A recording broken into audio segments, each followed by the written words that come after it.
Welcome to my channel. കഴിഞ്ഞ 3 ദിവസമായിട്ട് തോരാതെ പെയ്യണ മഴയായിരുന്നു കേട്ടോ ഞങ്ങളുടെ ഇവിടെ. എന്നാലും പോത്തുകുട്ടന്മാരെ ഇറക്കാണ്ട് പറ്റില്ലല്ലോ, അവർക്ക് പുല്ലൊക്കെ കഴിക്കണ്ടേ. അപ്പം ഞങ്ങൾ രാവിലെ തന്നെ നേരത്തെ ഇറക്കേണ്ടവർ നേരത്തെ ഇറക്കും. മഴയായാലും വെയിലായാലും ഒക്കെ അവരെ നേരത്തെ തന്നെ ഇറക്കും. ദൂരേക്കൊന്നും കൊണ്ടുപോകാൻ പറ്റിയില്ല. പുല്ല് കുറവുള്ളിടത്തായാലും അവർ മാറ്റി മാറ്റി ഞങ്ങൾ നിർത്തി. വയറൊക്കെ നിറഞ്ഞിട്ട് ഇനി തിരിച്ച് കൊണ്ടുപോയേ. ഞായറാഴ്ചയൊക്കെ ഫുൾ ടൈം മഴയായിരുന്നു. ഇടയ്ക്ക് മഴ നന്നായി കുറയും, പിന്നെ നന്നായി കൂടും. എന്നാലും ഇവർക്കതൊന്നും പ്രശ്നമില്ലാണ്ട് ഇവർ നന്നായി പുല്ലൊക്കെ തിന്നുന്നുണ്ട് കേട്ടോ. കഴിഞ്ഞ ആഴ്ചയൊക്കെ നല്ല ചൂട് കൂടുതലായിരുന്നു. അപ്പം ഞാനിങ്ങനെ ചോദിച്ചുള്ളൂ ഇവിടെ, എന്താ അങ്ങനെ ഒരു മഴ പെയ്യാത്ത, ഭയങ്കര ചൂടെന്ന്. അപ്പോഴേക്കും മഴ അങ്ങോട്ട് തിമിർത്താ പെയ്തു തുടങ്ങി. അപ്പോൾ പൊരുവെയിലിനൊക്കെ ഒരു ആശ്വാസമായി എന്തായാലും. പിന്നെ നമ്മൾ വീട്ടിൽ പച്ചക്കറിയോ ചെടികളൊക്കെ നട്ടുണ്ടെങ്കിൽ ഒരു മഴ കിട്ടണതൊക്കെ നല്ലതല്ലേ. ഞങ്ങൾക്കിപ്പോൾ പതിവ് പോലെ മഴയായാലും വെയിലായാലും ഞങ്ങൾക്ക് എന്തായാലും പാടത്തേക്ക് വരണം, ഇവരെ അഴിച്ചു വിടണം, ഇവരെ കാര്യങ്ങൾ നോക്കണം. അപ്പം ഞങ്ങൾക്കിപ്പോൾ മഴയായാലും വെയിലായാലും അതൊന്നും പ്രശ്നമുള്ള കാര്യമല്ല. ഞാൻ മുൻപ് പറഞ്ഞിരുന്നു, ഒരുപാട് ബിസിനസ് ചെയ്ത് വിജയിച്ചും പരാജയപ്പെട്ടും ഒക്കെയാണ് ഞാനിവിടെ എത്തിയത്. നമ്മളൊരു ബിസിനസ്സിൽ ലാഭം വരുമ്പോൾ എന്തെങ്കിലും നമ്മൾ വേറൊരു ഇൻവെസ്റ്റ്മെൻറ്റ് കാണണം. ഞാൻ എന്ത് ബിസിനസ് ചെയ്യാനും സൈഡിൽ കൂടെ വേറെ എന്തെങ്കിലുമൊക്കെ ചെയ്തിട്ടുണ്ടായിരുന്നു. ഞാൻ ഫസ്റ്റ് ടൈലറിങ് ഷോപ്പാണ് നടത്തിയിരുന്നത് ഡിഗ്രിക്ക് പഠിച്ചുകൊണ്ടിരിക്കുമ്പം.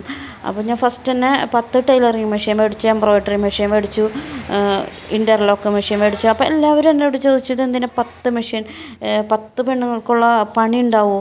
പണി ഉണ്ടാവില്ല, ഒരിക്കലും അങ്ങനെ ചെയ്യരുതെന്ന് തന്നെ കുറേ പേര് ഉപദേശിച്ചു. 1-2 പേരെ വെച്ച് വർക്ക് കിട്ടുമ്പോൾ വേണം കുറേ പേരെ വയ്ക്കാൻ.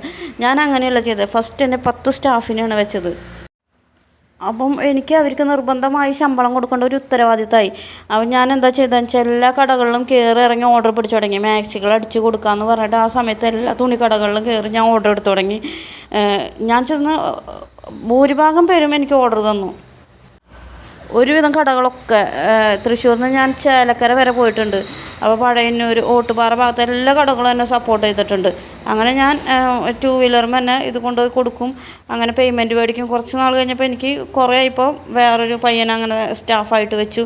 അങ്ങനെയൊക്കെ ഞാൻ കുറേ നാളങ്ങനെ ടൈലറിങ് ഷോപ്പാണ് നടത്തിയിരുന്നത്. ജീവിതത്തിൽ റിസ്ക് എടുക്കാൻ ഒട്ടും പേടിയും മടിയില്ലാത്ത ഒരാളാണ് ഞാൻ. അതുകൊണ്ട് എനിക്ക് വലിയ വലിയ പ്രശ്നങ്ങളും വന്നിട്ടുണ്ട്, അതൊക്കെ തരണം ചെയ്ത് പോന്നിട്ടുമുണ്ട്. അങ്ങനെ നല്ല രീതിയിലൊക്കെ ബിസിനസ്സായി പോയതായിരുന്നു. അത് ഫസ്റ്റത്തെ ഒരു സംരംഭമായിരുന്നു. ഞാൻ ബിസിനസ് സ്റ്റാർട്ട് ചെയ്യണ സമയത്താണ് ടൈലറിങ് ഷോപ്പ് നടത്തിയത്. നല്ല രീതിയിൽ കൂടെ തന്നെ വിജയിച്ച് വന്നതായിരുന്നു. പിന്നെ എന്നെ പരിചയമുള്ളൊരു എറണാകുളത്ത് ഞാൻ പഠിക്കാൻ പോയിരുന്നു. അതിൻ്റെ ഇടയിൽ കമ്പ്യൂട്ടർ പഠിക്കാൻ പോയിരുന്നു. അവിടെ വെച്ചൊരു ഇത്തനെ പരിചയപ്പെട്ടു, വളരെ സ്നേഹമായി. നല്ല അവരുടെ ഫാമിലിയൊക്കെ ആയിട്ട് ഭയങ്കര അടുത്തു. അവർ ഗൾഫിൽ ബിസിനസ്സാണ്. പിന്നെ പറഞ്ഞു എൻ്റെ അടുത്ത്, നമുക്ക് അവിടെ ദുബായിൽ പോയി ബിസിനസ് ചെയ്യാം, നീ ഇവിടെ കിടന്ന് ഇങ്ങനെ കഷ്ടപ്പെടണ്ട, ഈ ഒരു ഷോപ്പ് നമുക്ക് അവിടെ ഇടാടി എന്ന് പറഞ്ഞ് ഞാനുള്ള സേവിങ്സും ബാക്കിയുള്ള പൈസയൊക്കെ അറേഞ്ച് ചെയ്ത് ഞങ്ങൾ ദുബായിലൊരു ബിസിനസ് ചെറുതായിട്ട് തുടങ്ങാനായിട്ട് തീരുമാനമായി. അങ്ങനെ എനിക്ക് പാസ്പോർട്ടൊക്കെ എടുത്ത് തന്നു. എല്ലാ പൈസയും കൊണ്ട് അങ്ങനെ എനിക്ക് വിസ അടിക്കാനായിട്ട് പോയി. വർഷങ്ങളായിട്ട് ദുബായിൽ സെറ്റിൽഡ് തന്നെയാണ് അവരുടെ ഫാമിലിയൊക്കെ. ഇടയ്ക്കിടയ്ക്ക് എറണാകുളം വരും, അവരുടെ വീട് എറണാകുളത്താണ്. അപ്പോഴാണ് ഞാൻ പരിചയപ്പെടുന്നത്. അപ്പോൾ ഫസ്റ്റ് ഞാൻ ആ സമയത്ത് എൻ്റെ ബിസിനസ്സിൻ്റെ ഇടയിൽ പരിചയപ്പെടുന്നതാണ് ഇത്തന്നെ. അങ്ങനെ ദുബായിലാൾ എനിക്ക് വിസ അടിക്കാനൊക്കെ ആയിട്ട് പോയിട്ട് അവിടെ ഫ്ലൈറ്റ് ഇറങ്ങുമ്പോൾ തന്നെ അവിടെ ആൾക്കൊരു എമിഗ്രേഷൻ ബ്ലോക്ക് വന്നു. ഞങ്ങൾ കൊണ്ടുപോയ കയ്യിലുള്ള പൈസയുടെ ഇരട്ടി എമിഗ്രേഷൻ ബ്ലോക്ക് തീരാനായിട്ട് അടയ്ക്കേണ്ടി വന്നു. ആൾ വേറൊരു ആരെയോ സഹായിച്ചിട്ടൊരു പ്രശ്നം വന്നതാണ്. അങ്ങനെ ആ പൈസ മുഴുവൻ ഇത്തയുടെ പൈസയും പോയി, എൻ്റെ പൈസയും പോയി, എനിക്കും കടം വന്നു, ഇത്തയ്ക്കും കുറച്ച് കടമൊക്കെ വന്നു. പിന്നെ ഞങ്ങൾ ഭയങ്കര അടുപ്പത്തിലായിരുന്നു. അപ്പോൾ പിന്നെ നമുക്ക് ക്യാഷിൻ്റെ കാര്യങ്ങളൊന്നും പിന്നെ അവരോ നഷ്ടപ്പെട്ടിട്ടിരിക്കുക, പിന്നെ അങ്ങനെ സംസാരിക്കലൊന്നും ഉണ്ടായില്ല. അതങ്ങനെ നഷ്ടപ്പെട്ടു. ഇപ്പോഴും അവരായിട്ട് ഞാൻ വളരെ സ്നേഹത്തിലാണ് കേട്ടോ. അവർ വിളിക്കാറുണ്ട്, എന്നെ വരുമ്പോൾ കാണാറുണ്ട്. ഇപ്പോൾ ഇത്തയുടെ മോളുടെ കല്യാണമാണ് ഡിസംബറിൽ, അതിനൊക്കെ ഞാൻ പോവും. ഞങ്ങൾ തമ്മിൽ സ്നേഹക്കുറവൊന്നുമില്ല. പക്ഷെ അന്ന് അങ്ങനെ ഒരു സാഹചര്യത്തിൽ ഞങ്ങളുടെ പൈസ നഷ്ടപ്പെട്ടു. അങ്ങനെ ആ ദുബായിലത്തെ ബിസിനസ് എന്നുള്ള സംരംഭം നഷ്ടപ്പെട്ടു. കാരണം ഫണ്ടൊക്കെ പോയി നമ്മുടെ നഷ്ടപ്പെട്ടു.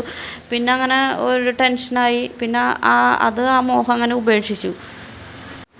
കാരണം 2-3 വർഷം പ്രതീക്ഷിക്കാണ്ട് ബിസിനസ് വിജയിച്ച് വന്നിട്ട് പെട്ടെന്നൊരു അടി കിട്ടിയ പോലെ നമ്മുടെ പൈസയൊക്കെ പോയല്ലോ. അങ്ങനൊരു ഇതായി. പക്ഷേ ഞാൻ അതാലോചിച്ചിരുന്നില്ല.